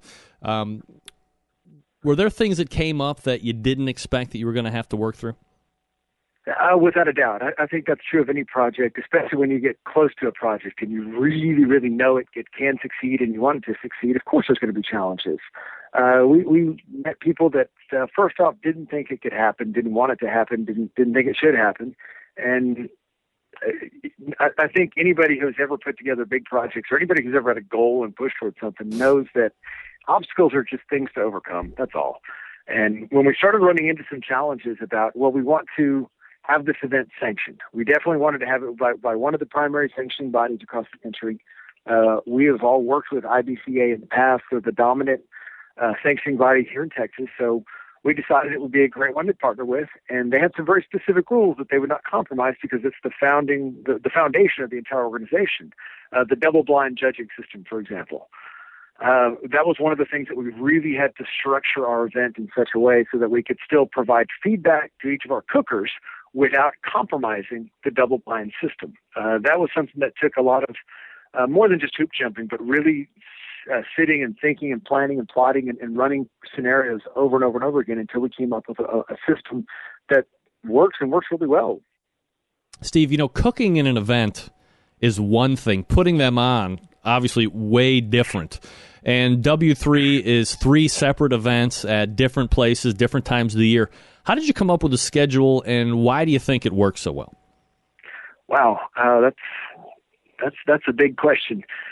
Coming up with the schedule, when I first started putting on cook-offs years ago, I was very cognizant of checking all the calendars and seeing what other events were going on in any specific area. If we wanted to do one in Kansas City, we probably would not do one the same weekend as when they're doing the Royale, or we wouldn't do one the last weekend anywhere in Tennessee because that's when Jack does theirs. And I think that's true with any big successful cook-off. Is you don't want to be a competitor to another successful event that's going on, or at least an event that has potential to have some great success. But at the same time, there's only 52 weekends in a year. So no matter what you do, you're going to step on somebody's toes at some point. For us, it was finding a series of a couple of things. Dates that worked that were within good barbecue times for the area where we were at. We didn't want to go up to Michigan, for example, and do one in February. Everything would be covered in snow. Yeah, I can speak for that. So finding the timing of the geography, I think, was a critical part. And also finding partners that were in line with what we're all about. We're not in this. This is going to sound crazy. I can't believe I'm going to say it out loud. But we're not in this to make money. We're selling every stick of wood we can possibly make right now, and we're very blessed and have been blessed for the past 28 years that we've been in business to be as successful as we are. We're the largest producer of barbecue wood on the planet. And I mean this when I say we felt this was the right thing to do, to find a strategic way to give back in a very impactful way to the barbecue cooker that has really taken care of us for the past close to 3 decades. Steve Graham joining me here on the show, director of the Western W3 Barbecue Cook-Off Series, and again, the website westernw3bbqcookoffseries.com. Steve, go ahead and finish that thought. Apologize for interrupting. Not at all. Not at all. It just, finding the things that match up and work well together, whether it's your team of people, whether it's the location, the place, the sanctioning body, even the cookers that come out. Finding that symmetry that works between everybody is probably the most challenging part, but I think it's the most important part. You have to have a good blend of everything to have a successful event, regardless of what the type of event is. And thank God barbecuers are just so good-natured, laid back, and just good, down, salt-of-the-earth kind of people. Steve, let me back out just for a second. I guess for the folks who don't know about the series, tell us how it works and and I guess how some of these events have already transpired. And then in the end, prizes, money, all that good stuff. Absolutely. The Western W3 Barbecue Cook-Off Series is 3 barbecue cook-offs tied together with a points chase. It is sanctioned by the IBCA, by the International Barbecue Cookers Association. It started back in November in New Braunfels, Texas, at the Green Harley-Davidson dealership. The second event was in January of this year in the city of Helotes, which is right outside of San Antonio, Texas. And the third one is coming up. It'll be here in just a couple weeks, towards the end of March, in our hometown of Pleasanton, Texas, which is where our manufacturing plant is located. And the points chase is determined a little differently than anything that we've seen before. We really wanted to work within a system that was already in place, in this case, IBCA. And what we do to assign points, or what teams do to earn points, is it's determined by how far your barbecue trays advance through rounds at each of the three events. With 150 teams per event, we decided we would make 4 rounds of judging, eliminating basically half of the turn-in trays at each of the different rounds. And for every round that you advance to, you get additional points. We went to painstaking lengths to I don't want to say bulletproof, but to run scenarios to see, well, what if this happened? What if that happened? And we came up with the system really for the purpose of being able to do a points chase tied over different events, but also to minimize the opportunity of ties. Because I know that's one challenging thing in barbecue is when you get 2 people turning in completely different products, but the points end up the same. So we came up with a system, spread it over three cook-offs, with the goal of trying to eliminate ties and yet still have a point chase. In addition to the points per round that you get, if your tray places in the top 15 places, you get bonus points on top of that. So that's when points really add up. I think the highest maximum number of points assigned could be 351 points, I want to say. The expected average, assuming all teams are cooking identical, should be about 25 to 30 is what any team would hope to expect on average if you run your bell curve numbers. But of course, it doesn't always work out like that. Any given Saturday, anything can happen. Is that right? I think that's one thing anybody in competition barbecue has come to know, that on any given Saturday, anything can happen. We're talking with Steve Grams from the Western W3 Barbecue Cook-Off Series. Steve, we talked about it. You've touched on it a couple different times. IBCA sanctioning these events, really big in this region of the country, and kind of in that southwestern portion. Obviously, there's the FBA in the southeast. There's obviously KCBS, the biggest sanctioning body of barbecue in the country, I guess, in the world. Do you choose IBCA because it is the backyard guys and they're the ones that most people are comfortable with, or did you entertain any of the other sanctioning bodies when you're looking to get sanctioning for these contests? We did look at every sanctioning body out there, including the ones that you mentioned, Lone Star, Gulf Coast, and a few even smaller ones. We didn't consider the idea of going unsanctioned and doing our own event. And a couple of things toward that end. First off, in Texas, IBCA is the largest, and it's the most dominant sanctioning body, making it the easy choice for us. Yep. But in addition to that, there are pros and cons. If you ask any cooker, they'll give you. If you ask 5 cookers, you get 6 different opinions at least. There are things that we truly love about each of the sanctioning bodies. Obviously, about KCBS, as a competitor, knowing where you place from first to somewhere between 1 and 150, you know exactly what your trays did for you and what your turn-ins did. And that's something that IBCA does not have. Now, on the flip side of that, what IBCA does for us as a manufacturing company in the barbecue industry, we want to bring as many people to barbecue as possible. And that's not just the competition cookers. It's also the general public. And that's one thing that IBCA excels at, is you need to have lots and lots and lots of judges. We can actually entertain between 300 and 400 judges if we wanted to, if we could get that many people to come out. And that's just more people that are being introduced to our sport, to our passion. And that's one thing that we just completely fell in love with. Do you think, Steve, I'm asking you to speculate, of course, but do you think that IBCA cooks get a fair shake when it comes to some of the cooks in the other sanctioning bodies? Do you think that they might be looked down on at all? Yeah, again, that's one of those opinion questions where if you ask 5 cooks, you get at least 6 different opinions. And I think that wherever somebody cooks, they find that to be, just like barbecue, that to be the right way, the best way. And at the same time, they're not entirely 100% happy with the way that things are going. Regardless of the sanctioning body, you ask anybody who cooks in KCBS or IBCA or Florida or wherever else, they will point out all of the flaws in the system, but yet they don't want to go cook another system. They like where they cook. They like how they cook within those confines of the rules.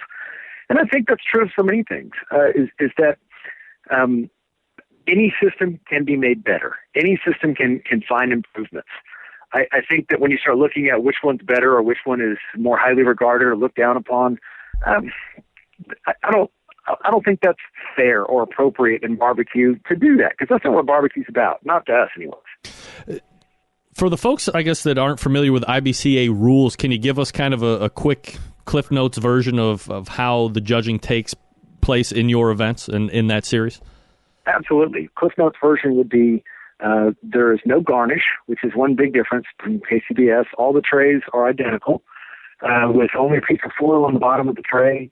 Instead of signing in under your team name, when your team name signs in, there are two tickets taped to the bottom of two matching tickets taped to the bottom of the tray. When you turn your tray back in, the brisket tray, for example, you keep one half of that ticket, so you have the matching number with the other number taped upside down and hidden, so it cannot be seen, not by the judges, not by the judges' officiating team or anything else.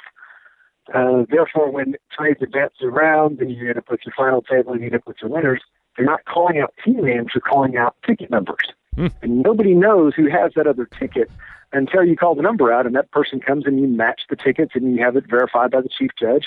And that's probably the biggest difference between KCBS and IBCA. It's like winning the lottery. It is. Wow. And it's fun. It's a whole lot of fun because you got somebody who's been up all night trying to cook and they haven't had a wink of sleep, and then they finally make the brisket turn in, and they're going to start having a couple of beers. Well, on no sleep, you get a beer and a half in your system, and it impacts you differently. Yeah. So trying to focus on the little bitty ticket numbers can certainly create some drama in the crowd. When people come up either with the wrong number or they don't realize their number's been called, and when they finally figure it out, reactions across the board. It's quite entertaining. Steve Graham's my guest. Steve, what kind of benchmarks did you guys set up prior to this first series unfolding for you to gauge on how successful it is going forward? There's some easy benchmarks like number of teams, like amount of dollars handed out, awarded, things of that sort. And a year ago when we did Turn and Burn, which is the Pleasanton event, the goal that was handed to me, as we discussed as a team, was let's break $30,000 for a payout. So to do that, we created a 100% payout event, and it actually ended up being, we had added money to the event, so it ended up being like about 107% payout. Close to almost 150 teams came out and gave us, with the added money and everything working out, just over $34,000 in payout. Nice. Which exceeded our goal last year. This year, the number was, okay, let's shoot for the stars. If we can do that once, we can do it several times. Let's pay out $100,000 was the number this year. So we divided that over the 3 different events. That was a big leading contributor into doing the series, the 3-part series. And this year we will give out in total payout. I don't have the final numbers on Turn and Burn yet because we still have money coming in. But it looks like we're going to be about between $106,000 and $107,000 that we will pay out in prize money to cookers in this series. Wow, absolutely fantastic. Steve, plans for, we haven't hit the last event yet. As you said, it's coming up in a couple of weeks, March 21st through the 22nd. But do you have plans for yet another series for 2014 going into 2015, or you just want to kind of see how this one goes first before you start putting plans together for a repeat series? Well, I think the safe answer is to say that we're going to see how this one goes first, but of course we have plans, without a doubt. We've already started talking with some other places, some other geographic locations to kind of spread these events out. These 3 were all located right around San Antonio, Texas, within 30 to 40 miles of it. So we'd like to spread it out and make our series more accessible to cookers. This is our backyard, Texas, so it makes sense for us to start here and grow an event. As what we've done with our company over the past 28 years is, you measure twice and you cut once. And that is certainly the case with series like this. I would love to do KCBS events. I'd love to spread those across the country, make those some high dollar payoff events. There's no reason why you should have, 150 teams or 200 teams come out and pay out $5,000, maybe $10,000. You should be paying out some big dollars and doing things that can really impact cookers in the entire barbecue industry. Like next year, we're looking at taking at least Turn and Burn and probably the Helotes Cook-Off and kicking those up in numbers a little bit, and probably adding some dollars to the payout, and from there, just kind of seeing what else happens. Sounds good to me. Steve Grams is the director of the Western W3 Barbecue Cook-Off Series. The last event, again, coming off March 21st through the 22nd. If you're in the area, obviously be sure to stop by and check it out. Steve, thanks so much for coming on tonight, man. Really appreciate it. No, I appreciate you having us. So, Taylor, if you can make it out, we'd love to have you. We'd even put you at final table if you can make it out and come out to Pleasanton and spend some time with us. We'd love to cook with you. You're always welcome around the fire. Man, if I can get out there, you'll be the first guy I call, Steve. I love it. Appreciate it. All right, there he is, Steve Grams. Again, the website, by the way, Western W, the letter, 3, the numeral, Western W3 BBQ Cook-Off Series.com, Western W3 BBQ Cook-Off Series.com. There you go. All right. Diva weighing in. Yes, she uses an FEC 100, of course. Just checking. That was Steve Grams. I am going to get more IBCA cooks.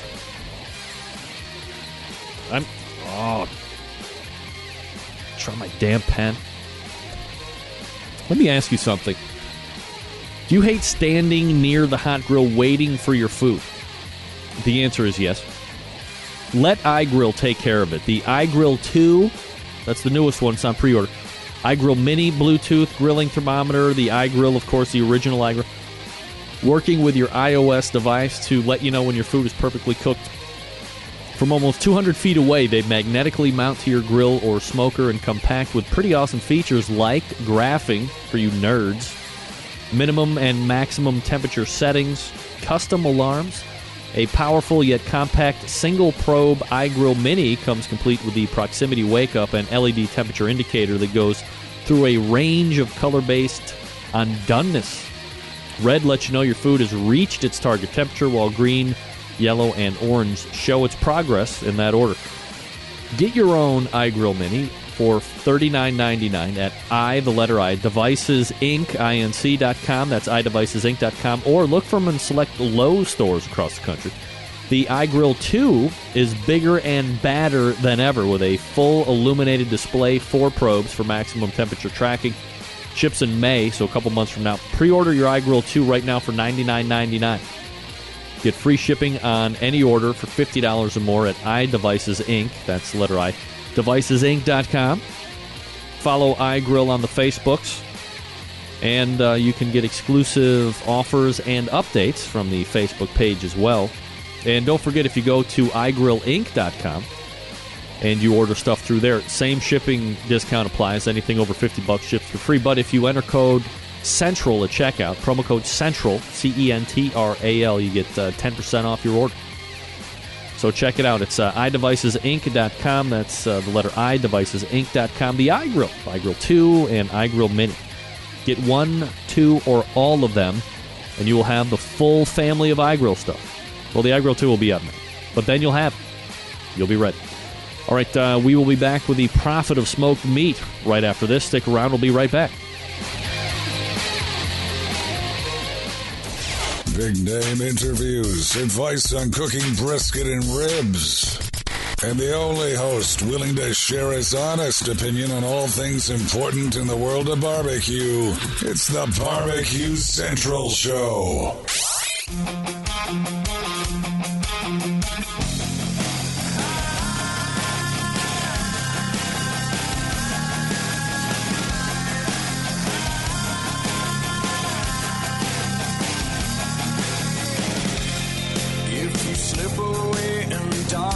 Do you fool?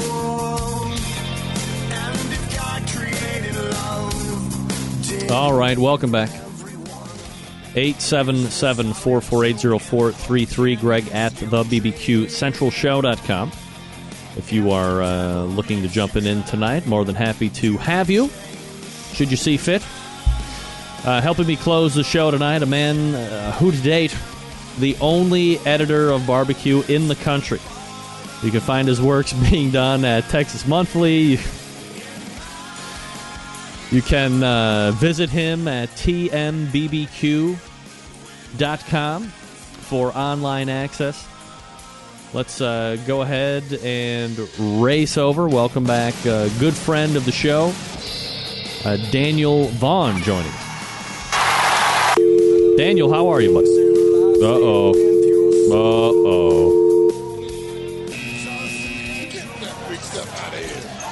All right. Daniel? No. Daniel Vaughn joining me.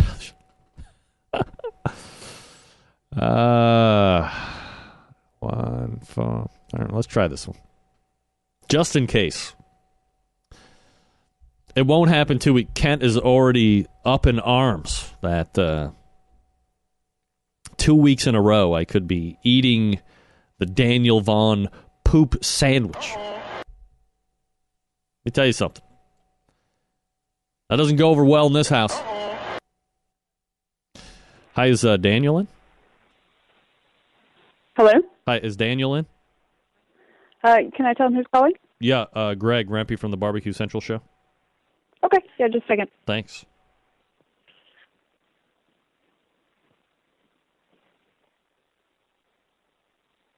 He's probably like, oh no, I forgot again. He's not a born Texan. He's a Buckeye. Are you kidding me? I know. Takes one to know one.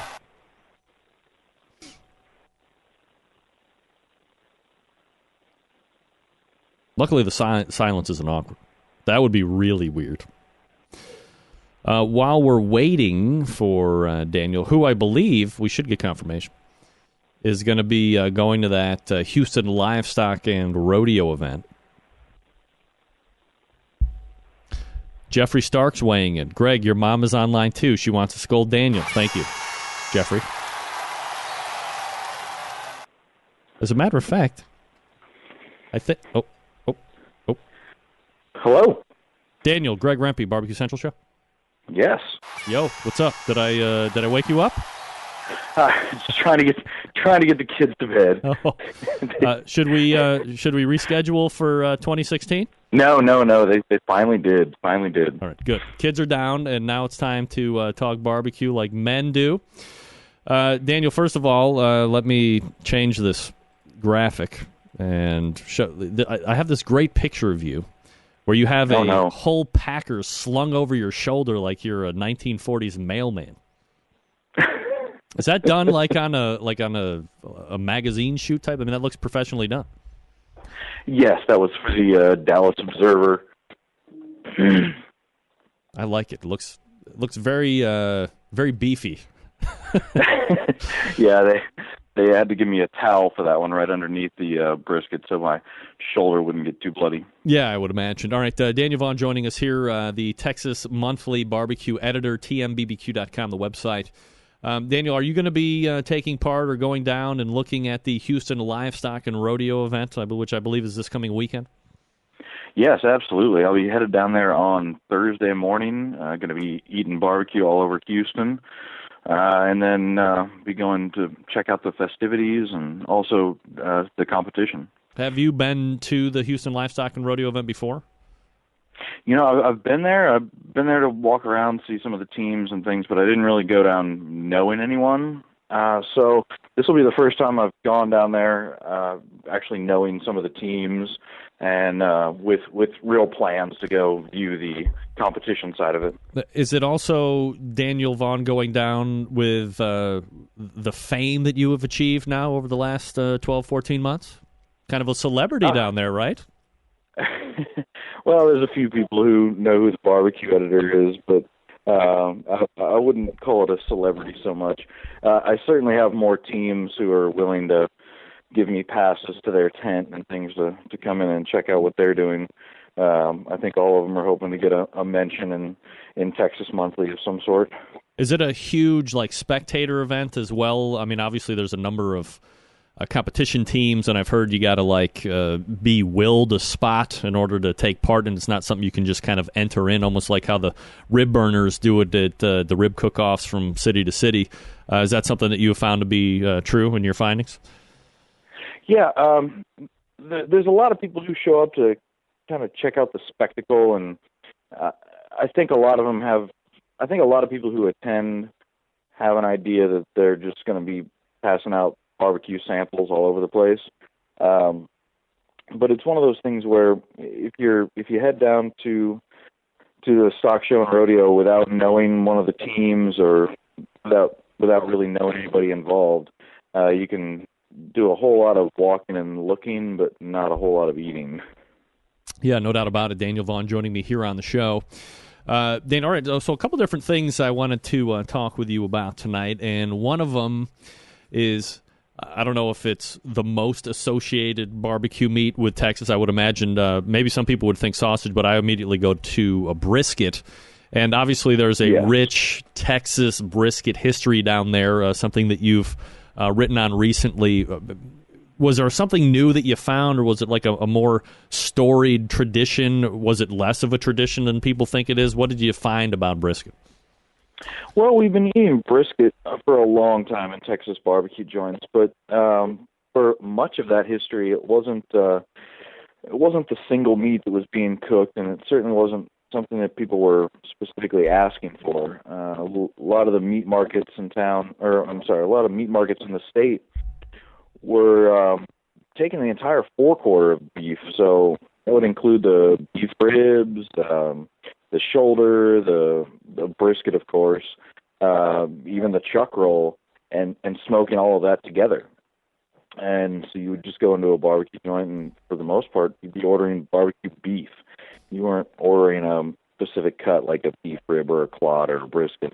And so I was trying to do some research to see when brisket really started to take hold and really where brisket started to first show up, and found some older advertisements, newspaper advertisements, going back to the early 1900s, 1910, and they were really Jewish delis, one in El Paso and one in Corpus Christi, that started to sell smoked brisket specifically. And then there was also another grocery store in Greenville, Texas, Naud Burnett's grocery store that served smoked brisket. I spoke with Naud Burnett's grandson earlier this week to try and get a little bit more history. He said that Naud Burnett definitely was not a Jewish man. He didn't really remember a whole lot about the grocery store, and certainly didn't consider his grandfather a barbecue pioneer anyway. But anyway, there it was, 1910, smoked brisket for sale at Naud Burnett's grocery store. So it certainly wasn't something that I was expecting to come across. You know, you always think that much of our barbecue history goes back to the meat market style of barbecue in Central Texas, but you know, there it was, clear as day, that back in the 1910s, we're talking, this is like 40 years before brisket really became embraced at the at the barbecue joint level. So, I mean, these places were certainly smoked brisket pioneers. So, as you said, previous to that, it was, smoked meat. You were having a number of other, different muscles in there and ordering it up versus just having the brisket sectioned out. Do you see a lot of barbecue restaurants present day out there, and you do go to a number of them that offer, the shoulder or the chuck roll or the clod, or is it just pretty much strictly brisket anymore, and you don't get the barbecued beef aspect of it? Right, yeah. You see shoulder clod at a few places. Kreitz Market and Smitty's, both in Lockhart, still have it, and then Lockhart Smokehouse here in Dallas has shoulder clod. But shoulder clod isn't something you're going to find most places in Texas. It really, in the late 60s, is when everything changed. Instead of the meat markets getting half carcasses and getting forequarters, you could finally order boxed beef. So you could finally order a case of briskets, or you could order, one specific cut of meat. And at that point is really when you saw that shift away from cooking basically everything in the forequarter to cooking just the brisket. You can certainly find beef ribs at a number of places around the state. You can like I said, you can find shoulder clod at a few places. I haven't found smoked chuck roll really on any menus. But certainly brisket is the most popular. The brisket is what you're going to find everywhere. Dan Yvonne talking was here on the show, editor for Barbecue on Texas Monthly, TMBBQ, like Tango Mike, tmbbq.com, the website if you want to check it out. There was another thing that I saw on the website was your interview that you had with a Neely's Barbecue in Marshall. And for the people that watch a lot of Food Network, we're not talking about like hanging out with the Neely's, the couple cooks. Right. I mean, this is completely different. Yeah, this was Marshall, Texas, rather than Memphis, Tennessee. But these Neely's go way back. 1927 is when this Neely's opened, and they're famous for their brown pig sandwich. So, again, going back to one of these storied barbecue places in Texas where brisket really wasn't something that was a huge part of their menu. For them, it was all about smoking pork shoulders, grinding them up, and then serving them on a sandwich with their special recipe barbecue sauce, shredded lettuce, and mayonnaise. It's very similar if you have any understanding of the pig stands that originated in Dallas and really went all over the country. That was one of the first drive-in restaurants, started in the 20s. If you're familiar with those, the menu at Neely's is very similar to that, but there really aren't any of the pig stands left. There's one still operating in San Antonio, but Neely's since 1927 is still going strong and hoping to get towards their 100-year anniversary.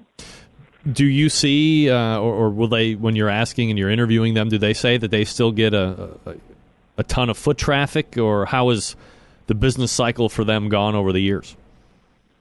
Well, they're one of those storied places in East Texas. They're in Marshall, and so they have their regulars. They've got they got people who stop in 2 or 3 times a week. And they actually talked about one of their favorite customers is Y.A. Tittle, the famous NFL quarterback who he's still alive and kicking. He lives out in East Texas, and he comes in a few times a year, hangs out at Neely's, signs autographs, talks to the customers and everything. He really loves it. So they've got a few famous customers who come by pretty regularly. Daniel Vaughn is my guest. Daniel, anything that you are working on currently for the website or the publication that you can let us in on, or that you're especially excited about? Yeah, well, I'm doing research right now into Czech sausages. So, much of Texas barbecue history is really due to the Eastern Europeans who migrated into Texas, and the Czechs being a big part of that. And still, to this day, you can go all around Central Texas and find all these different Czech sausages. And I started this trying to drill down to find that one true Czech sausage recipe, and then quickly realized that was kind of impossible. So many of these recipes were family recipes brought over from the Czech Republic or Bohemia, and so they had such variation because they were the family recipe. It wasn't one specific type of sausage. And then also they all got Texified. So most of them were pork sausages when they were being made over in the Czech Republic or over in that area. And once they got over to Texas, they started to add a lot more beef into them. Some of them even became primarily beef. But all of them seem to have a few things in common, even with all those divergences. The Czech sausages in Texas generally have beef and pork, salt, pepper, and garlic. Some of them say that it must have marjoram. Some say it's got to have sage. Some say it even has to have caraway seed to be a real Czech sausage. Yep. So there's still a lot of disagreement on what a Czech sausage is, but those few things, the beef and pork mix, salt, pepper, and garlic, seem to be a common thread. Please tell me that you were the one that founded the ad posted on Craigslist offering $15 an hour for some schlep to wait in line at Franklin's Barbecue during the South by Southwest exposition. No, I'd happily wait in line myself. The barbecue's good enough. But yeah, evidently somebody coming in town for South by Southwest, they really don't want to stand in line. And yeah, they offered up a Craigslist ad. and they will pay anyone $15 an hour to stand in line, and then whoever that person was also got to eat the food at the end of it as well.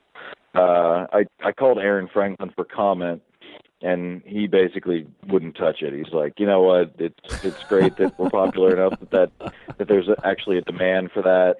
Like, I don't know if I would support that, but you know, it is what it is, I guess.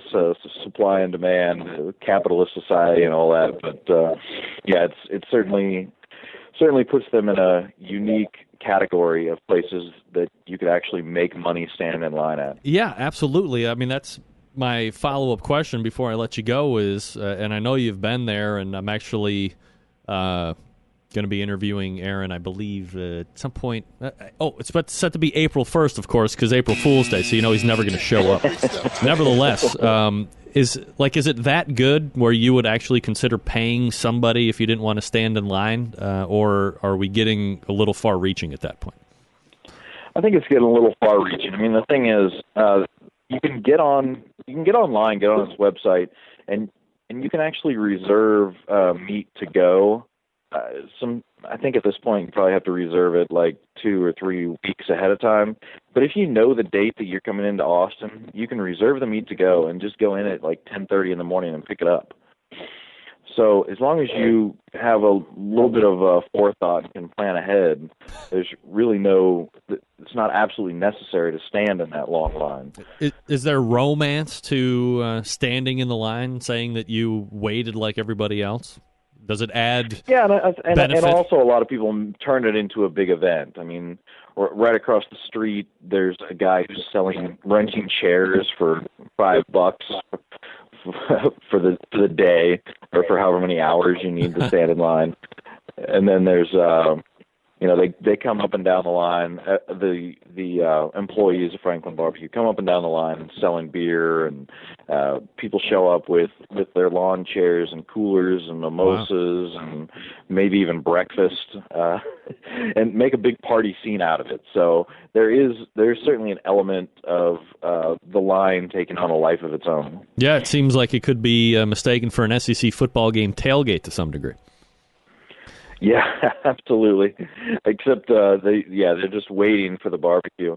But yeah, there are people who actually show up with like breakfast tacos, and they hang out and they're eating in line because they know they've got a few hours to go before they're going to eat anything barbecue. Well, there you go. It's a business within a business. We're talking with Daniel Vaughn. He is the only barbecue editor in the country. You can find him at tmbbq.com. Daniel, always appreciate the time. Glad we could track you down this week. All right, thank you. All right, take care. There he is, Daniel Vaughn. Tango Mike BBQ.com if you want to check him out. He's got I love reading a lot of the works that he does, but he does have like the news blurb, and I was reading that, and I was like, somebody is paying somebody else $15 an hour to stand in line to wait for their food. Wow. I can't wait to get that money. I want to make that money so I can I can hire people to wait for me.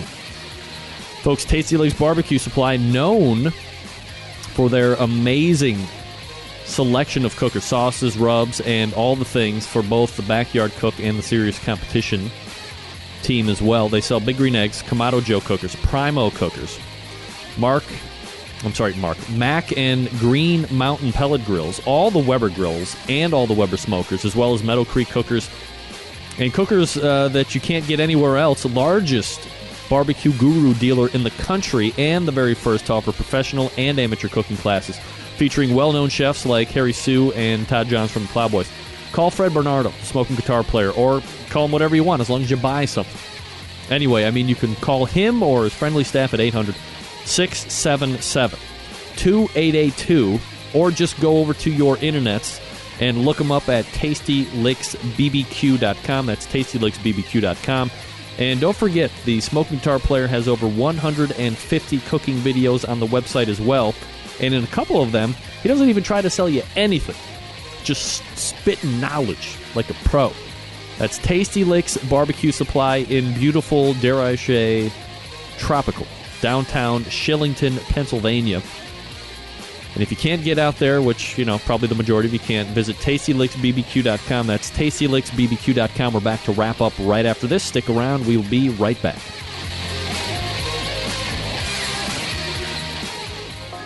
Broadcasting live from the Barbecue Central Radio Network studios in Cleveland, Ohio. You're listening to the Barbecue Central Radio Show. Once again, here's your host, Greg Rempe. All right, thanks again to Daniel Vaughn for joining me last segment. And talk a little bit about the brisket history in Texas, something you found out. Brisket being served since 1910. Believe it or not. I believe it. Brisket good. Back in the first hour, we talked with, drawing a complete blank. We talked with Grill.easy. Grill-Easy. Grill hyphen. Check it out. Portable, convenient, light that fire. And we talked a little Big Papa Smoker stuff, and we talked with Steve Grams from Western W3 BBQ Cookoff Series.com. Last event coming off in March, 21st through the 22nd. Then we closed out with Daniel Vaughn, TMBBQ.com. All right. If you cook with raw cast iron, reseason it each and every time. Let it burn back in. Little Pam, little Crisco. Generations of rust-free service. Also September 11th, 2001. I will never forget. Until next Tuesday at 9 p.m. Eastern Standard Time, your program host, proud U.S. American Greg Rempe. Good night now.